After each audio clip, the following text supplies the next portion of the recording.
इस झंडोत्तोलन कार्यक्रम में सम्मिलित हमारे संस्थान के प्राचार्य परम आदरणीय श्री हरेंद्र सर एवं हमारे संस्थान के वरिष्ठ शिक्षक परीक्षा नियंत्रक श्री ब्रह्मदेव सर, हमारे संस्थान के शिक्षक नंदन जी, आनंद कुमार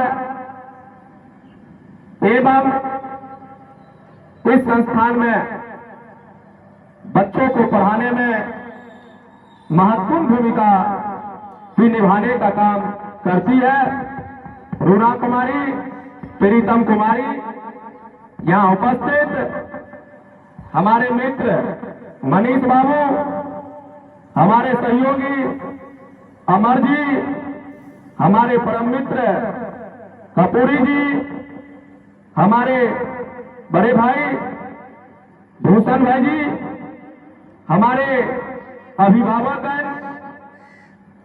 छब्बू बाबू एवं हमारे संस्थान के अंग है हजारी कुमार, हमारे अभिभावक गौतम जी, हमारे अभिभावक लक्ष्मण बाबू, हमारे अभिभावक निर्धन बाबू, सभी का इस संस्थान के प्रांगण में आपका हार्दिक अभिनंदन है, स्वागत।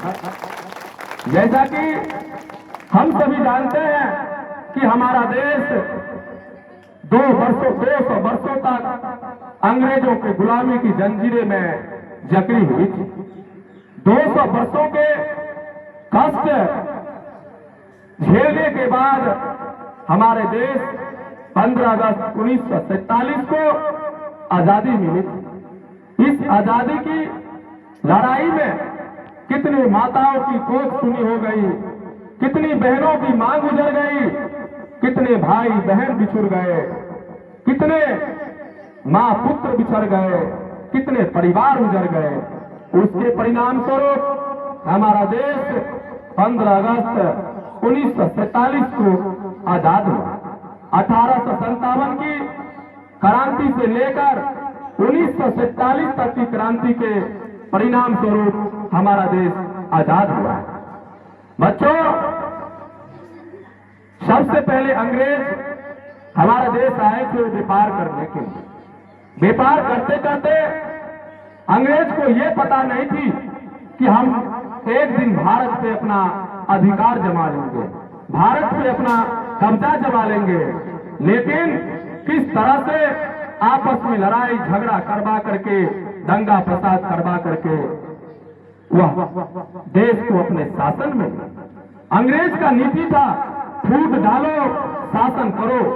जिस प्रकार पहले अंग्रेज 1600 ईस्वी में ईस्ट इंडिया कंपनी की स्थापना की थी कोलकाता में, वहां के जो नवाब थे, वहां के नवाब से मिलजुल करके और अंग्रेज सरकार ने उस समय के जो अंग्रेजी सरकार थे उसने उसको ये दे दिया मंजूरी, इजाजत दे दिया कि भारत में जाकर के आप बिजनेस कर सकते हैं, व्यापार कर सकते हैं।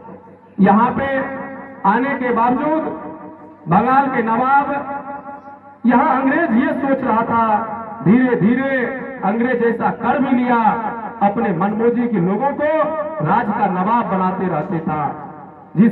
जो अंग्रेज के इशारे पे चलता था, इसी तरह धीरे धीरे होते होते अंग्रेज एक दूसरे राजा को आपस में लड़ाई झगड़ा करवा करके एक तरफ से अंग्रेज सपोर्ट कर देता था और एक तरफ सपोर्ट जिधर से अंग्रेज करता था उस तरफ की राजाओं की जीत हो जाती थी।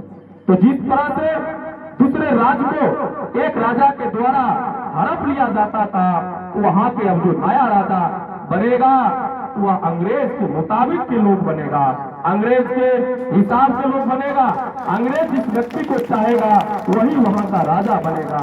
अंग्रेज इसी प्रकार से होते होते अब अंग्रेज जिस व्यक्ति को वहां का राजा बनाया है वहां अंग्रेज सरकार को व्यापार करने में कोई परेशानी नहीं होती थी। वहां पे उसे अपने कंपनी खड़ा करने में ना उसे चुंगी देना पड़ता था, ना उसे कोई प्रकार का कर देना पड़ता था, जिससे भारत की जो हमारे राजाएं थी उसकी अर्थव्यवस्था डाउन होते जा रहा था, कम होते जा रहा था।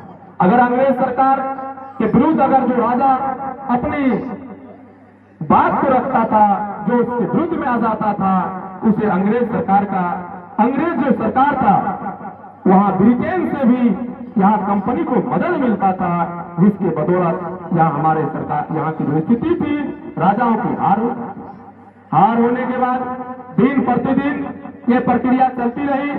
1857 की जो क्रांति स्टार्ट हुई थी उस समय हम लोग आजाद हो जाते। उस समय था क्या, हमारे देश में एकता नहीं थी, हमारे देश में विभिन्नता थी, विभिन्न राज्यों विभिन्न भागों में बटा हुआ था।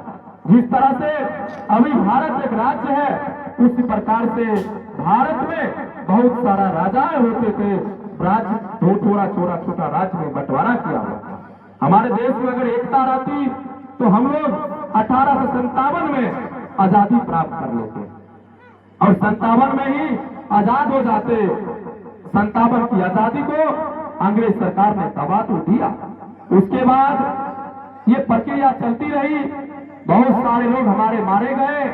धीरे धीरे होते होते 1942 में आंदोलन चला, चोरा चोरी हत्याकांड चला। अंग्रेज सरकार ने हमारे बहुत सारे भारतीयों को भी मारे और हमारे जो वीर क्रांतिकारी थे भगत सिंह, सुखदेव, खुदीराम बोस, जो खुदीराम बोस लगभग 14-15 वर्ष की उम्र में अपने देश को आजाद कराना चाह रहा था और 15 वर्ष की उम्र में अपनी जीवन को बर्बाद कर दिया हम लोगों के खातिर। हम लोग जो आज एक चैन के नींद सो रहे हैं, भारत में एक ऐसे आराम की जिंदगी जी रहे हैं, वो उन वीर शहीदों का कुर्बानी है जिसके शहादत को आज हम सलाम करते हैं, उसके शहादत को आज हम प्रणाम करते हैं। अगर वो सहनी वीर क्रांतिकारी अगर ये आज ये कदम न उठाता तो हम लोग आज किस दिशा में हो। जिस तरह से हमारे देश के वीर जवान फौज सब देश के वीर जवानों जो हमारे सीमा पर रह करके हम लोगों की रक्षा करते हैं, तो हम लोग ऐसे आराम से जिंदगी जीते हैं और हम लोग एकदम निफिकिर होकर के रहते हैं। बच्चों, इसी तरह आप लोग भी इतिहास की दुनिया में जब इतिहास पढ़ते हैं तो आप लोगों को इस चीज की जानकारी मिलती है। उस समय के जमाने के लोग किस तरह धरती पर मानव आया और किस तरह मानव ने धरती पर धीरे धीरे, उस समय मानव को न पढ़ने आता था, न मानव को खाने आता था, न मानव को आग जलाने आता था। उस समय के मानव ने धीरे धीरे आते आते हम लोगों के यहाँ तक आज हम लोग पहुंचे हैं। ठीक उसी तरह आप लोग अपने मेहनत को अपना जारी बनाए रखें। पढ़ाई लिखाई एक इम्पोर्टेंट चीज है। हम लोग जानते हैं शिक्षा एक ऐसी हथियार है जिससे हम दुनिया को बदल सकते हैं। अगर हमारे पास एजुकेशन नहीं है, तो हमारे पास शिक्षा नहीं है, तो हम लोगों की कोई गिनती नहीं है समाज में। इसलिए education is the best policy of life. ईमानदारी जीवन की सबसे सर्वोच्च नीति है और education is the best policy of life. शिक्षा भी जीवन की सबसे बड़ी, अगर हम शिक्षा ग्रहण नहीं करेंगे तो हम लोगों का कोई गिनती न रह जाएगा समाज में। इसलिए आप लोग अपने कठिन परिश्रम करके, तपस्या करके, पढ़ाई, बच्चों का जीवन ही एक तपस्या का जीवन है, संघर्ष का जीवन है। जो संघर्ष नहीं झेलता है वो जीवन में कभी जल्दी कोई मुकाम नहीं प्राप्त कर सकता है। जिम्मेदारी मानव को उम्र से अधिक अनुभवी बना देता है। अगर आपके पास जिम्मेदारी होगा तो आप ज्यादा अनुभव प्राप्त करेंगे और एक समाज में अच्छे जीने के लायक प्राप्त करेंगे। इन्हीं चंद शब्दों के साथ मैं अपने वाणी को विराम देना चाहूंगा। हमारे कुछ बच्चे भी हैं जो भाषण देंगे। अब मैं चाहूंगा हमारे संस्थान के वरिष्ठ शिक्षक और हमारे जो संस्थान के जो भी एग्जाम होती है, परीक्षा नियंत्रक के भार संभाले हुए हैं और एग्जाम की सारी देखरेख करने का काम करते हैं श्रीमान ब्रह्मदेव सर। मैं ब्रह्मदेव सर से चाहूंगा हमारे बच्चों को और इस स्वतंत्रता दिवस समारोह पर 2 पंक्ति संबोधित।